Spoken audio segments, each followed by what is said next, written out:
শুনুন, রাসূলুল্লাহ সাল্লাল্লাহু আলাইহি সাল্লামের কে পদ্ধতিতে জীবন যাপন করার চেষ্টা করুন। মুহাম্মদ সাল্লাল্লাহু আলাইহি সাল্লামের পদ্ধতিতে জীবন যাপন করার চেষ্টা করুন।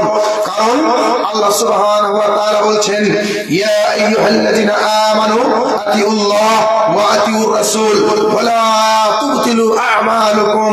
আল্লাহ সুবহানাহু ওয়া তাআলা বলছেন, হে ঈমানদারগণ, হে মুমিনগণ, তোমরা আমার আনুগত্য করো, তোমরা আমার আনুগত্য করো, তোমরা আমার রাসূলের আনুগত্য করো।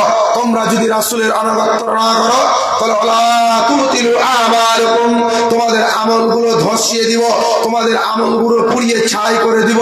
যেমন আপনার কাছে এটা ধরনের একটা কাগজের পাতা, এটা ধরনের একটা কাগজের পাতা, এই কাগজের পাতাটা যখন আপনি শলার কাঠি মারলেন, আগুন ধরালেন, যেমন পুড়ে ছাই হয়ে গেল, তেমনই আপনার আমলগুলি পুড়িয়ে ছাই হয়ে গেল, নষ্ট হয়ে গেল।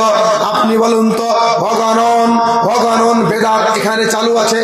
এই জন্য আল্লাহ তাবারক ওয়া তাআলা বলছেন, ইন্নাল ইনসানা লাফি খুসর, নিশ্চয় মানুষ ক্ষতির মধ্যে যুক্ত, নিশ্চয় মানুষ ক্ষতিগ্রস্ত। শুনুন।